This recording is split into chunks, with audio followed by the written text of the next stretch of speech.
The silence in that house could swallow a scream whole. Once it had hummed with the promise of a life together, but now it was just me and the ghosts of what used to be. My husband, Liam, moved through our days like I was furniture. Functional maybe, but utterly unseen. Late nights, silent dinners, and a cold back turned to me in the darkness had become our grim routine. Touch? A distant memory. Questions? Pointless. Somewhere between his escalating ambition and his heart turning to ice, I had faded into the very walls of our home. The only flicker of life in that desolate space was his son, Finn, 19. A quiet storm of politeness, always retreating behind a carefully constructed wall. He wasn't my own, but I'd known him since he was 12, a raw wound of grief from losing his mother. I'd tried, in the beginning, to be the steady hand, the supportive presence, careful to respect the invisible lines drawn by his pain. But life, as it always does, threw its messy curveballs. His father became a glacier, and Finn, he simply vanished further into himself. And me, I became a master of the art of disappearing. But lately the air had begun to crackle with something different. Finn would look at me, a fleeting intensity in his gaze, as if words were trapped behind his lips. He started slipping in later, the click of his door lock echoing in the oppressive quiet. Teenage stuff, I told myself, desperate to cling to normalcy. Yet a strange current thrummed between us, an unspoken language weaving through the silence. One evening, laundry basket heavy in my arms, I passed his slightly ajar door. An impulse, reckless and unbidden, made me peek inside. I shouldn't have. But there he was, perched on the edge of his bed, his eyes widening like a startled deer as he saw me. A blanket was hastily yanked over his lap, a gesture that screamed of something hidden, something shameful. The silence that followed was a physical weight, pressing down on my chest. A mumbled sorry escaped my lips, and I turned away so abruptly I nearly stumbled. Sleep offered no escape that night, not because of what I might have glimpsed, but because of the raw vulnerability etched on his face. That look of guilt, of profound sadness. I knew that look intimately. It was the ghost in my own mirror each morning. The look of utter aloneness. The next few days unfolded in a strained quiet. He avoided my gaze, and I, perhaps cowardly, let him. But the image of his face haunted me, not the act itself, but the desolate landscape it revealed. I knew what it was to yearn for connection in a house overflowing with absence. To crave simply being seen, not in a way that ignites scandal, but just to be acknowledged, to feel human again. One morning, an instinct I hadn't felt in years stirred within me. I brewed 2 mugs of herbal tea instead of one, placing his gently outside his closed door. No words, just the quiet clink of ceramic on wood. Hours later, the mug was gone, empty. That small offering cracked the ice. Hesitant words began to pass between us again, fragile at first. School, his new job, the mundane details of a life I knew little about. The night by his door remained unspoken, a shared secret hanging in the air. But I noticed the subtle shift in his voice when he spoke to me, a newfound ease. He lingered in the kitchen, a silent presence as I cooked. His eyes, when they met mine, held a searching quality, not of a child seeking a parent, but of someone desperate for safe harbor.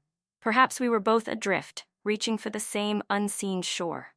And that realization, that fragile possibility, sent a tremor of fear through me. It started with conversations that felt like the first breath after drowning.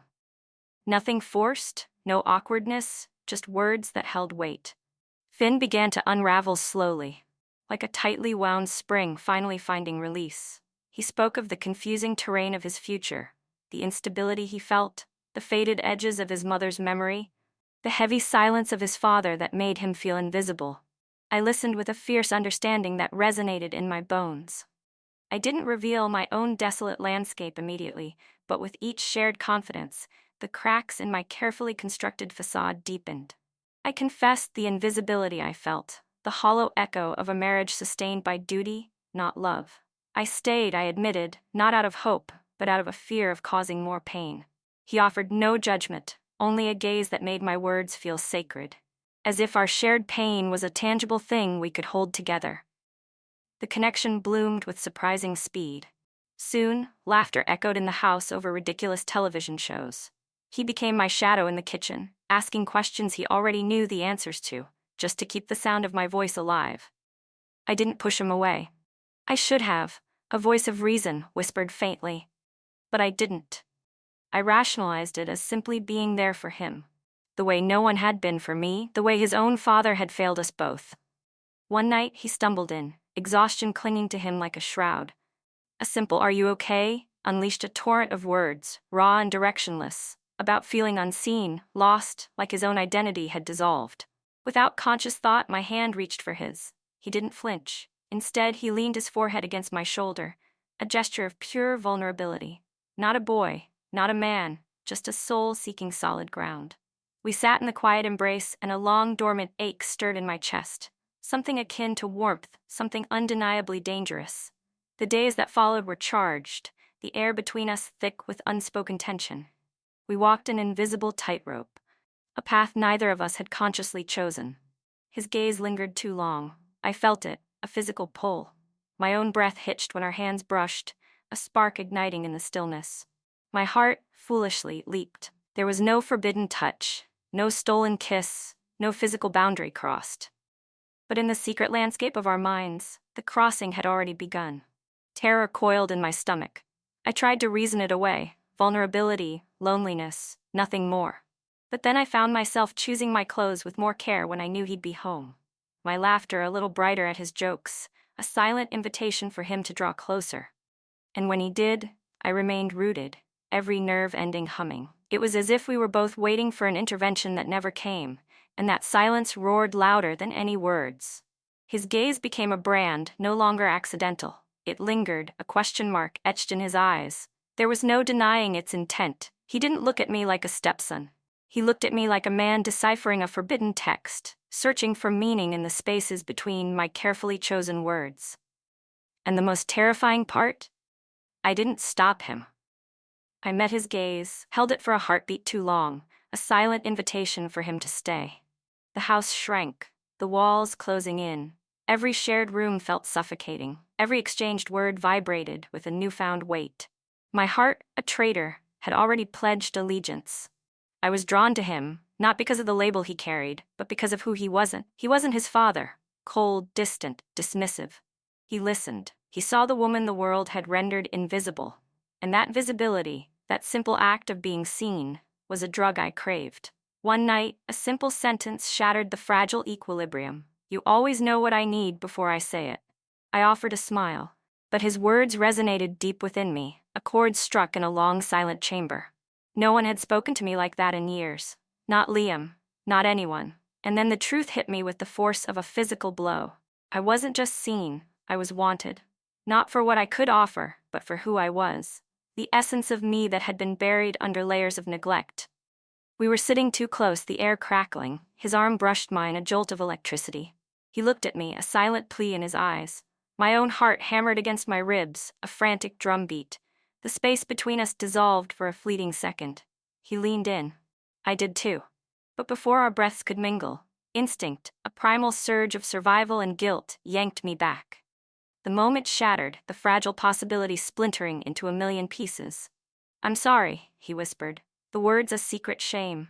I couldn't speak, only offered a jerky nod before fleeing the room, my hands trembling violently. My body felt alien, a vessel I no longer recognized. I stared at my reflection for an eternity, confronting the woman I was becoming, desperate enough for affection to blur every sacred line. The next morning dawned with a heavy quiet. His eyes held a new distance, a bruised understanding. I didn't blame him. We had stumbled into a dangerous territory, a landscape of forbidden desires, and pretending it hadn't happened was the greatest lie of all. At breakfast, Liam remained oblivious, his face buried in his phone, muttering about meetings. I nodded, the sound lost in the chasm of silence stretching between me and the young man who was no longer a boy. When our eyes met, just for a fractured second, it wasn't about lust. It was the heavy weight of shared unspeakable feelings, emotions with nowhere safe to land. The pretense had become unbearable. The house felt colder, heavier, as if it bore witness to the near transgression. I couldn't look at Finn without a pang of guilt, and I knew he felt it too. A careful distance maintained not out of anger, but as if protecting something fragile we couldn't name. Liam remained in his self-imposed exile, a world of work calls and hollow pronouncements, blind to the unraveling of the woman he had vowed to cherish. One evening, the question finally escaped my lips, raw and direct. "Are you happy?" He didn't even glance up from his screen. "Why are you?" he retorted, the words clipped and dismissive. That was all he had. And in that moment, the last fragile threads of my illusion snapped. I had been clinging to a ghost. I didn't reply, simply turned and walked away. I desperately wanted to believe that what had almost happened with Finn was a mere byproduct of loneliness, a desperate grasp for connection in a vacuum. But I knew the truth. It was more than that. It was the unexpected kinship, the gentle care, the way he saw me, truly saw me.